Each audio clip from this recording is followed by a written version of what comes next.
Okay, magkakaroon po tayo ng botohan. Kung sino po sa palagay ninyo ang may pinakatodong outfit sa mga Harap kayo doon sa camera. Ayun. Yung mga nasa likod po hindi nakakakita, pasensya na po kayo. Opo, maglalagay po tayo. Ay, ito, history din to. Pero love story. Anong year? Ayan, anong year nagpakasal si Tita Mede kay Tatay Mar? Sino po? Ay, patiin niyo po muna si Nanay Mede, nasa loob, nakikinig. Hello, Maggie! Naririnig po kayo na may CCTV sa loob. Birthday! What?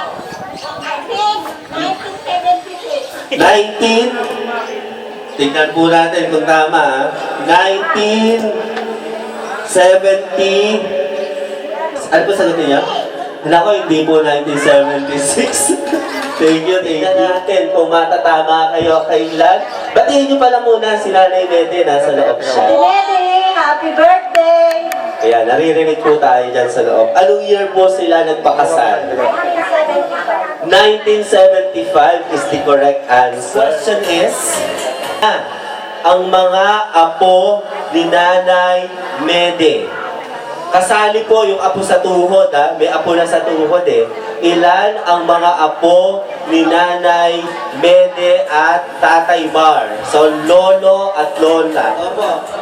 Bali magiging 1,000 plus 1,000, 2,000 Gcash. Walo, correct. Ayan, walo na ang apo ni Nanay at Tatay Mar. Isang apo sa tuhod pala. Ito kasi mamaya during our early dinner, mas mauuna pong tawagin yung nasa harapan. Yan.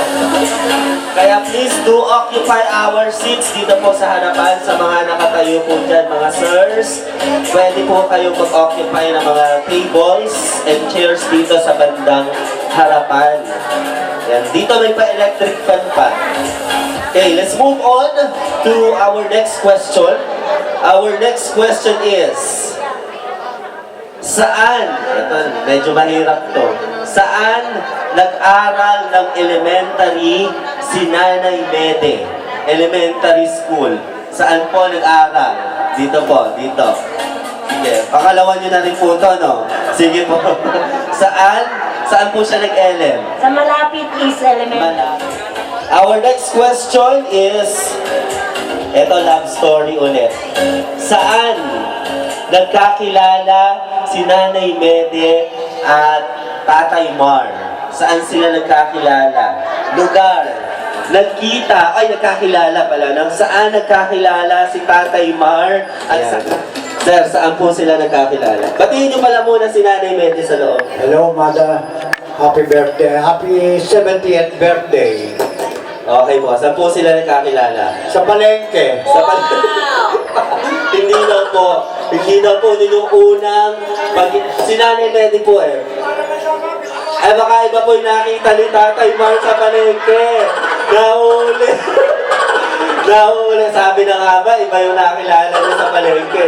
Opo. Iba yung nakilala ni Tatay Mar sa palengke. Okay? Nagkita daw po sila sa barangay. And thank you in advance for joining us in this very special occasion. Sa mga nakatayo pa po sa bandang gate, please feel free to come inside. Meron po pong mga table dito. Yes. Pwede po tayo ditong maupo para po maging komportable po ang bawat isa. That's right. Yeah, nandito po, we still have vacant seats and tables here inside. Please. Nagpapasalamat kami sa inyong mainit na ano ba ang tawag dito? Pagtanggap sa aming imbitasyon. Correct. Para sa 70th birthday ng aming nanay, si Nanay Mede, and aka Amada. Yan. Mamaya-maya makikita ninyo ang ating celebrant. Lalabas ang ating debutante paglabas niya dun sa kwarto. Na merong biggest Paglabas, reveal. Magpapalakpakan sila. Ayan. Bubuhati ni tatay. Salamat! Talaga naman. Lahat na nagagandahan kay Ma'am Milena, pumalakpak! Ay, parang medyo nabawasan. Sige po. May inggit yun. Once again, maraming salamat po sa pagtanggap sa aming right here at Joey's Private Resort. Pinsan Alwa. nyo din, ano, Yes, Abay? yes. Inaanak ni Pinsan. nanay. Dito po sa Alwa. Hello, Kuya Sky. Kuya. Ayan, napakaganda naman ang kulay mo.